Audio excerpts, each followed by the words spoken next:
Hello guys, आपका are के success point पे स्वागत है। और आप लोग को आज पढ़ाने जा रहे हैं हिस्ट्री। और हिस्ट्री के वो क्वेश्चंस जो रेलवे में पूछे गए हैं और आगामी परीक्षाओं में पूछे भी जाएंगे। तो आप शुरू करते हैं पहले क्वेश्चन की ओर। सत्यमेव जयते का अर्थ क्या है? तो इसका अर्थ हम लोग जानते हैं कि सत्य की ही जीत होती है। तो आपका ए नंबर आंसर होगा और ए है हमारे 3 नंबर में। तो आपका आंसर हो जाएगा सत्यमेव जयते का सत्य की जीत की ओर। सत्य की जीत की ओर। अब देखिए आपका आंसर हो जाएगा सत्य की जीत की ओर। और आप लोग देखेंगे जो ये इसका आंसर हो जाएगा ए। तो सत्यमेव जयते का अर्थ होगा सत्य की ही जीत होती है। और यह जो है मुंडको उपनिषद से लिया गया है। यह जो है मुंडको उपनिषद से लिया गया है। मुंडको उपनिषद से एक यह जो है हिंदुओं का ग्रंथ है। मुंडको उपनिषद जो है हिंदुओं का ग्रंथ है और उसी से सत्यमेव जयते 26 जनवरी 1950 को हमारे संविधान ने या हमारे भारत ने अपनाया था। चलते हैं नेक्स्ट क्वेश्चन पे, हम लोग सेकंड क्वेश्चन पे।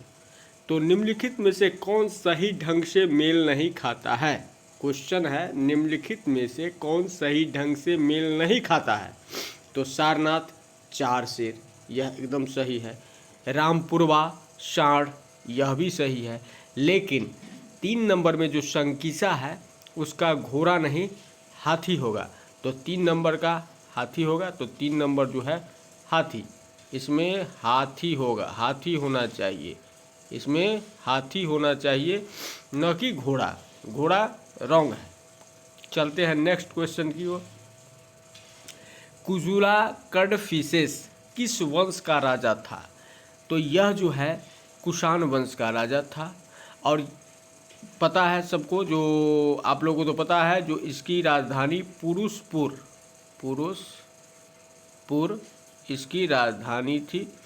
पुरुषपुर इसकी राजधानी थी। और इसका सबसे प्रतापी राजा जो था वह कनिष्क था।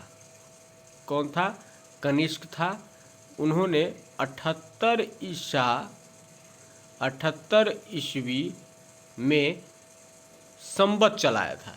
तो यह बहुत महत्वपूर्ण है और यह जो है क्वेश्चन परीक्षाओं में बार बार पूछे जाते हैं।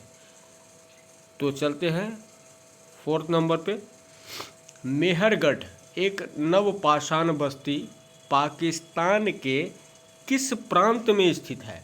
तो यह जो है आपको बलूचिस्तान में यह स्थित है।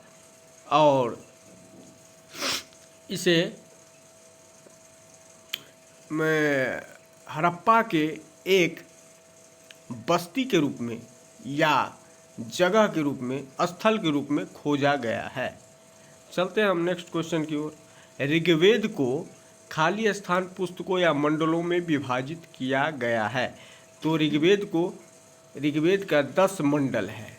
ऋग्वेद का 10 मंडल है। ऋग्वेद सबसे पुराना है ऋग्वेद। उसके बाद होता है सामवेद, उसके बाद सामवेद, उसके बाद सामवेद, उसके बाद यजुर्वेद और सबसे लास्ट होता है अथर्ववेद। सबसे लास्ट में अथर्ववेद। तो इस तरह से हम कहेंगे कि ऋग्वेद के जो मंडल होते हैं वह 10 मंडल होते हैं और 10 मंडलों में विभाजित किया गया है। और पहला मंडल एंड 10वां मंडल सबसे नवीन और सबसे लंबा है। 10वां मंडल जो है वह है पुरुष सूक्त के रूप में। चलते हैं नेक्स्ट क्वेश्चन की ओर। सिंधु घाटी सभ्यता के किस पुरातात्विक स्थल को परशुराम के खेरा के नाम से भी जाना जाता है। परशुराम के खेरा के नाम से भी जाना जाता है। तो इसका आंसर हो जाएगा आलमगीरपुर। और आलमगीरपुर यूपी में मेरठ में है। यूपी के मेरठ में स्थित है। यूपी के मेरठ में स्थित है। एक सूचना आप लोगों से, कृपया इसको सब्सक्राइब करें और बेल आइकन को दबाना ना भूलें, ताकि हम और भी आगे वीडियो अपलोड करते रहें। तो चलते हैं नेक्स्ट क्वेश्चन की ओर।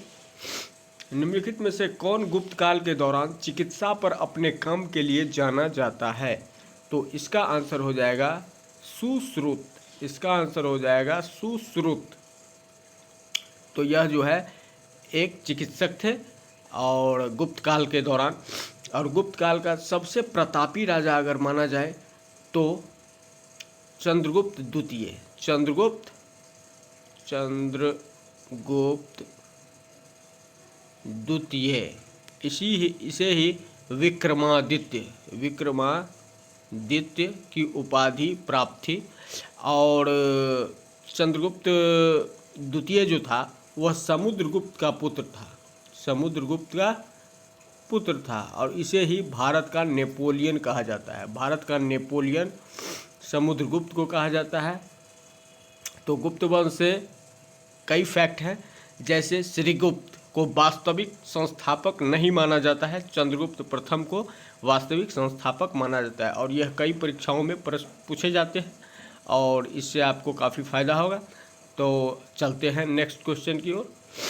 कलिंग युद्ध किस वर्ष में हुआ था? तो कलिंग युद्ध जो हुआ था वह अशोक के द्वारा लड़ा गया था और यह 261 ईसा पूर्व में हुआ था। इसी के बाद उनके मन में बदलाव आया था और वह शिलालेख और भेरी घोष के जगह धम्म घोष की घोषणा की थी। भेरी घोष की जगह धम्म घोष की घोषणा किए थे। चलते हैं नेक्स्ट क्वेश्चन की ओर। कन्नौज पर निम्न राजवंशों में से कौन सा राजवंश त्रिकोणीय संघर्ष का हिस्सा नहीं था? तो इन तीनों में तो प्रतिहार वंश, पाल वंश, राष्ट्रकूट वंश ये सभी थे, लेकिन एक था जो कि नहीं था। एक था आपको ये चोल वंश। देखिए चोल वंश इसमें हिस्सा नहीं लिए थे। प्रतिहार वंश था, राष्ट्रकूट वंश था और पाल वंश था। राष्ट्रकूट वंश था, पाल वंश था। चलते हैं नेक्स्ट क्वेश्चन की ओर। प्राचीन स्थल कालीबंगर राजस्थान के किस जिले में घाघरा नदी के तट पर स्थित है?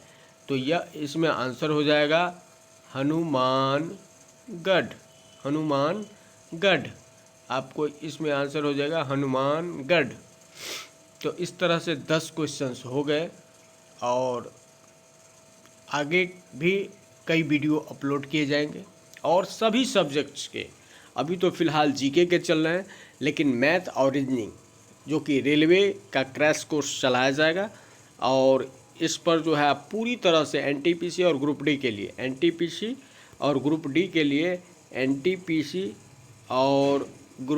के लिए आप तैयार हो जाइए और उसकी तैयारी बिल्कुल फ्री कर सकते हैं। और हम यह वादा करते हैं कि आपको पूर्ण सब्जेक्ट पढ़ाया जाएगा, चाहे जीके हो, मैथ हो या रीजनिंग हो। यह सभी जो है बारी बारी से हम पढ़ाएंगे। और आवश्यक सूचना है, जो 12 तारीख से 2021 से मैथ, रीजनिंग और जीके इसकी क्लास करवाई जाएगी और 1-1 घंटे की क्लास होगी। तो इसी के साथ आगे भी आप देखते रहेंगे, लेकिन सब्सक्राइब करना ना भूलें, जिससे कि हमारा मनोबल बढ़े और वीडियो हम बनाते रहें। धन्यवाद।